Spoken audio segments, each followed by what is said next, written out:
They didn't let the principal. The meeting of primary school delegates at Cardiff Workers Club adopted the motion to support Dick O'Neill overwhelmingly.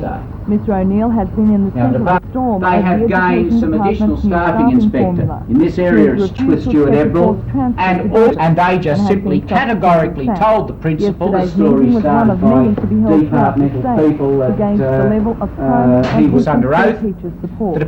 The results will go to the state conference this they have gained some, depending on the response, and they just simply categorically told the principal, the story started by departmental people, that next month. he was under.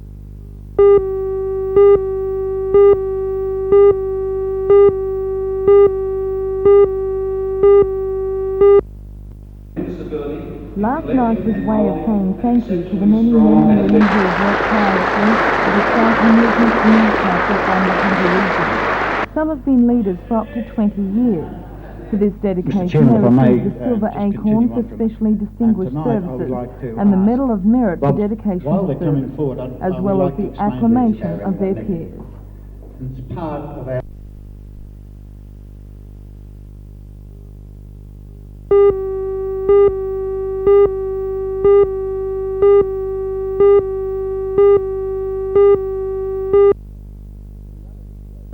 To the uninitiated, university life can seem very daunting.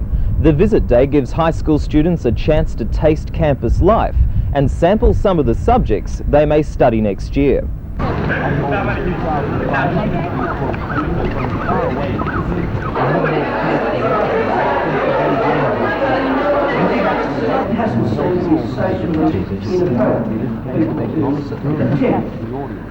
Women aggressive more than just study. It's a lifestyle.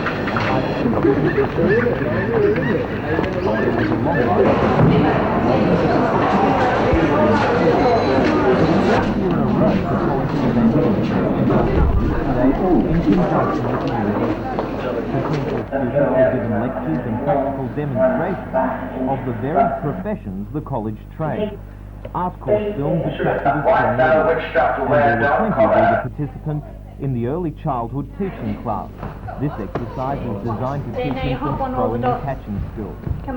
Many high school students contributed to the Career Direction Centre in Newcastle. These students from NBN watched a video on the armed forces. By the end of the day, most students have been given the opportunity to seriously examine their future career and study options.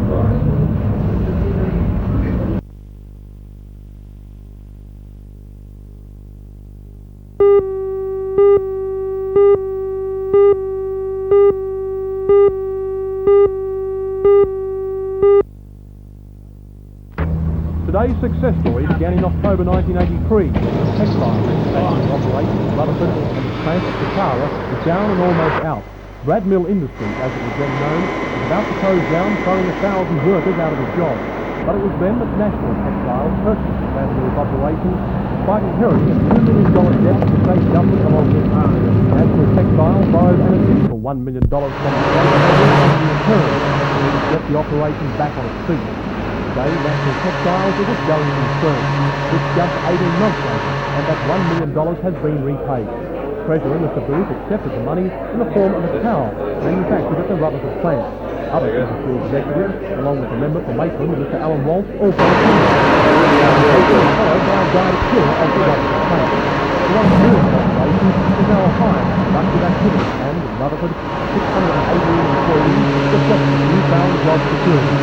National Textiles Managing Director Mr. Smith claims the future of the company's manufacturing and marketing of yarns, fabrics and towels is looking good. What we have done over the period is that we have traded successfully.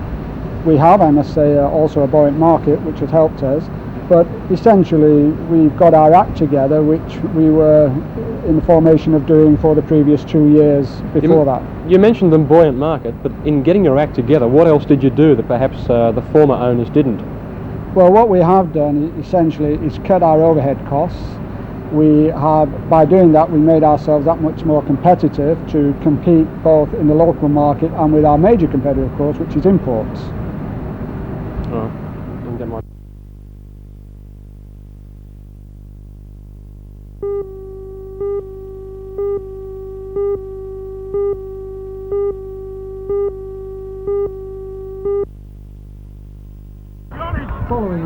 win over last year's Penrith University, the Wanderers club seemed to be faltering today under a strong first half forward display by Hamilton. Hamilton seemed to have the game sewn up when they led 13-3. The Wanderers 48 strongly in the second half and began finding holes in the Hamilton defence. The Wanderers forwards seemed to have the edge in the fitness department and paved the way to decisive scramble home to a 16-all draw.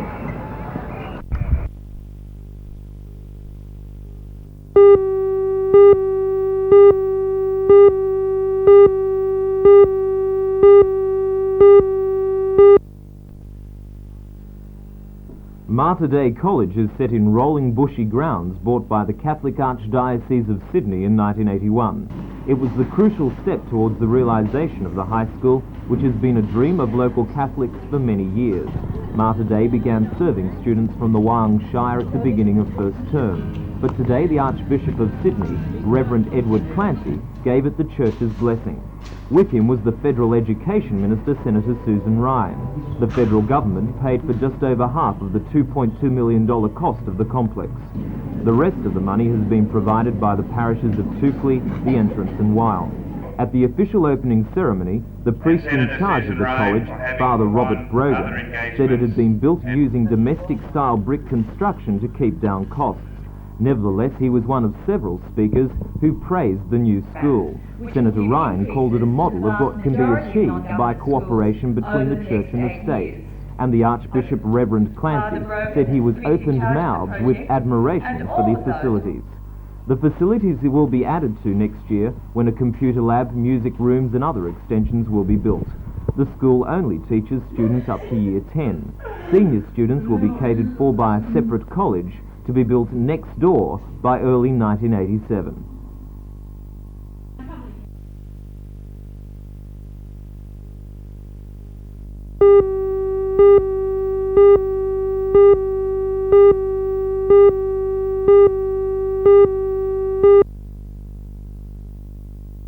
Whereas previous FEDFA meetings had centred on the one-man crewing of the disputed Howe 580 front-end loaders, yesterday's gathering of between 600 and 700 members at the Singleton Showground took a major change of direction.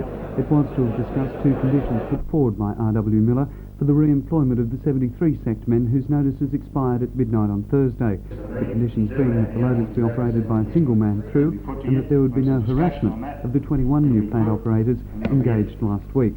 Surprisingly, the members decided to forgo their dispute over the crewing of the loaders, but to instead most strongly protest the employment of the 21 new people to operate them in the absence of those men that had been stood down. The very fact that those people are now going to be required by the company to do the work that was previously being done by the 73 members of the union who've been sacked puts them in a position that can only be described as industrial renegades.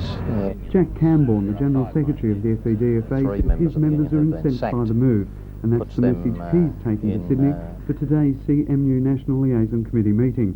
He says that had the 21 not been employed, the entire issue may have been settled.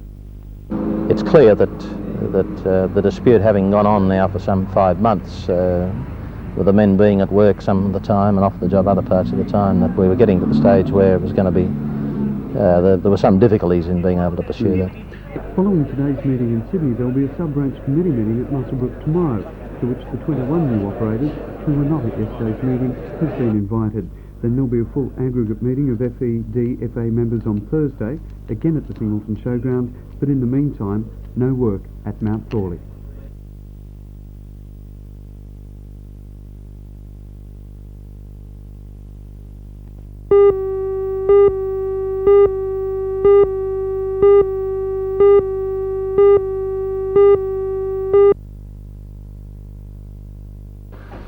The house in Elbrook Drive belongs to Iris and Paul Hughes. Photograph albums, and apparently the other end of the house is very badly smoke damaged, but we've got...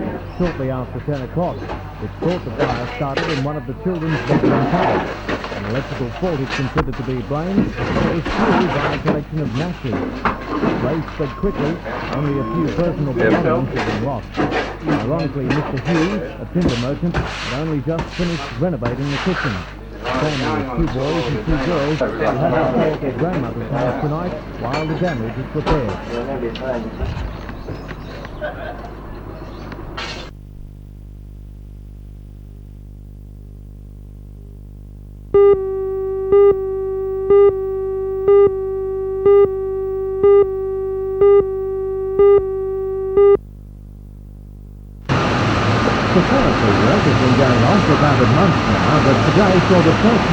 significant service taken on. The ground cover, 2.4 metre thick pipe from the bottom reach the top, was used to take hot gas from the furnace to a dust capture at the bottom. Riggers were preparing to take down a 16-metre section of the pipe weighing 12 tons in just one lump. ECT has 22 men engaged on the project, which will eventually see the area cleared. It's possible the furnace next door, number 2, will also be demolished in the near future, making room for Strait, which serviced the recently remined and now fully operational number 3 blast furnace.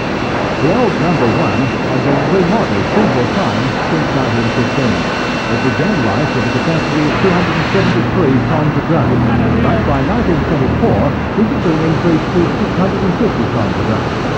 The capacity was doubled again in the 70s, but the furnace was taken out of service forever in May 1982.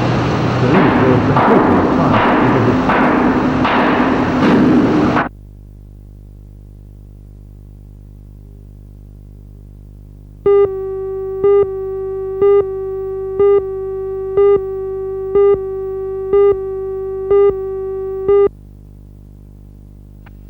This is the type of development that will be scrutinised during the study.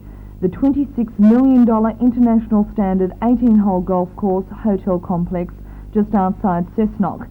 Allendale Downs, with its 109 hotel rooms and 30 independent units, is the type of development that the council and the vignerons welcome. The reason is that it won't render useless productive farmland and it will provide 200 jobs and bring thousands of tourists to the area. The study hasn't been started yet, but when the federal government granted the council $25,000, it stipulated that the study had to be completed by January 1986. The council is facing a difficult problem with its development in this area. It has to strike a delicate balance between encouraging tourism and retaining the character of the vineyards. Should development take place that's undesirable, the environment that's so unique out there is going to be lost for all time, and that's what councils are so much concerned about. All developments in the vineyards of the Hunter Valley must provide their own water supplies. That's why there are so many dams and water tanks dotted throughout the valley. According to the vignerons, there have been recent developments such as the Olympus Village, which doesn't lend itself to the existing idyllic environment. The wine growers also believe that some of their valuable productive land is being wasted on these developments, and certain controls need to be implemented. But Australia, although it's a vast country, has very little top-grade agricultural land where it has access to water. And therefore it's imperative that Australia preserve what good agricultural land it has. And I think development, not only in this district, but a lot of other districts, has got to be carefully planned and thought of if we're going to look for 50 or 100 years down the line.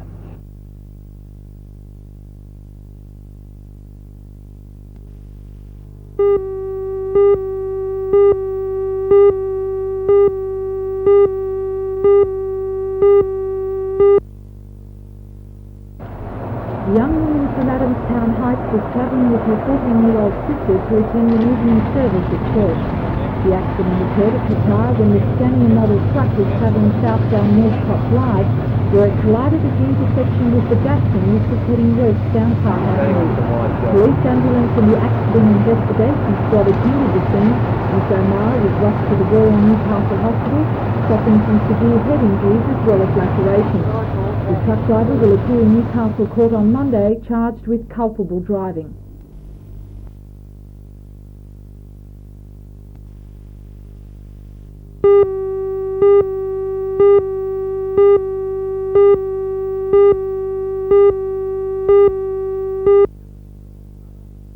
Some evidence of today.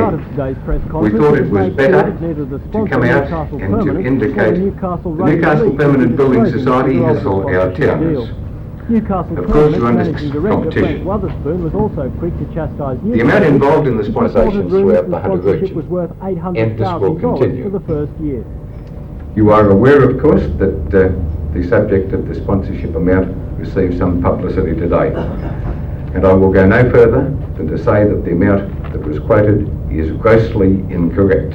benefits that On are the question of involved money, for the Mr community. Witherspoon would only go as far as to say that the deal Newcastle, is roughly the same as for a and major indeed the sponsorship host in in Sydney. regional The morale. second Sydney clubs revealed Most that major importantly, sponsorship rectors deals of were the New around South Wales Rugby League $275,000 mark accept per year. the true benefit. And most clubs said What that we're Newcastle doing would need at is least being that in its bid to involved. make it in Sydney. The same What is thing clear can is be that said the about team our will call the organisation, Newcastle humanities Outrunners, and that and Newcastle sport. Permanent will back them And for these 3 years if they're the admitted subject to of the the Sydney sponsorship competition. amount received some Frank Witherspoon publicity says today. his organisation is putting And I its will money go no where its further mouth than is to and say- believes the deal will improve morale throughout the region. We're becoming involved for three reasons. Firstly, because we see it as being encouragement for the young men to remain in our town. Secondly, we believe that it is going to be an incentive for a significant increase in the local level of morale. And thirdly, and mostly importantly, it is going to be the means of generating massive confidence in our ability to achieve something ourselves. And I think that's important for the community, and it's certainly important to us. So the deal. If we are able to obtain other sponsorships to support those, then that's then we certainly will be doing. Going to be made up? Is it going to be all local players, or what are you looking at for next year? Not necessarily. We would hope, as far as possible, to be able to use our own people, and we'll be part of the policy of the Newcastle Rugby League that wherever practicable, wherever possible, those areas will be filled by local people, because we are charged with the propagation of the code within this area, irrespective of whether we're in the Sydney competition or we remain in the Country Rugby League.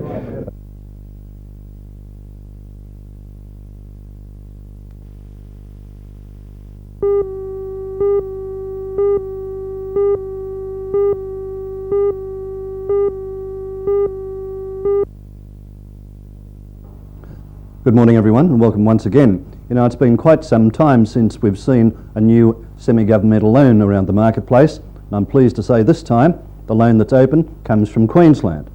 It's the Queensland Electricity Trust, and they have 2 terms, 4 years on which they're paying 13.5% and 11 years which is paying a top rate of 14%. And that's not a bad return when we remember that these are government guaranteed investments. On top of that, the interest is paid in June and December of each year, and also young investors, and I include people under the age of 14, can invest in this particular loan. Now, if you're an old investor in the Queensland Electricity Trust, the initial minimum investment in going into the new one is just $50, and that's not a bad way to begin or to extend. But if you're a new investor, the minimum investment is $200. Now let me come back to young people investing in this loan, or perhaps better still, the parents or guardians of young people. In some cases, this isn't permissible with other investments, but in this particular case, you can do it, as I said just a few seconds ago. So rather like the application form for Aussie bonds, you simply fill in the name of the child, be it son or daughter. You then fill in the occupation column, if there is an occupation column, the date of birth. You then sign the application form in your name, and then you write against your signature, mother or father. And then, of course, in talking about the income, the investment income of young people, we've got to remember, once again, we're coming up to the end of the financial year, they cannot earn more than $416 in the tax-free sense, because if they do, straight away they go from no tax to a top tax rate to begin with of 66 cents in the dollar. But if you want information on the Queensland Electricity Trust, try the local banks. I'll see you next Monday.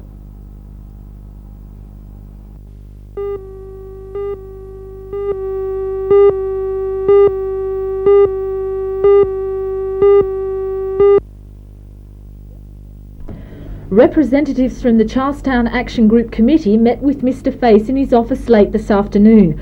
According to spokesman John Cooper, the residents will continue to fight against the plans for the community cottage. What's the purpose of today's meeting? Well, we were hoping that by speaking to Richard Face that we would get some indication on which way we can turn to see if we can stop this proposed youth cottage being placed in our area. The information we have at the moment from Richard is that from a legal standpoint there is nothing we can do. If the government wants to go ahead and put the cottage in, then the government will go ahead and put the cottage in. So what's your next course of action? Well, through speaking to Mr Face, the only thing that we can do is we can get more petitions signed, we can send more letters away, we can send telegrams off to the Minister and the Premier. If we cause enough trouble, maybe something might be done. And if we have to cause a lot of trouble, if trouble's what they want, then trouble is what they'll get. Although Mr Face agrees with the scheme, he does not want to see the home for juvenile offenders in his area. No one will want the home no matter where it goes.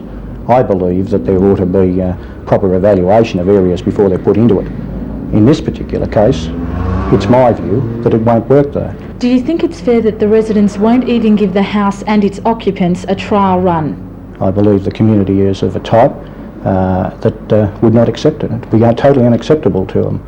And so then the scheme, which is probably very innovative, will then not work. So what you're doing is just playing around with people's lives. One lot that don't want it, and quite adamant they don't, and the others that are the recipients of the community support who will not get the proper support that they should be getting. All that the residents can do now is wait for the exchange of contracts for the sale of this house in Conrad Close to be finalised. Until then, the meeting planned with representatives from the Youth and Community Services Office in Sydney later this week will be another outlet for both sides of the dispute to voice their opinions.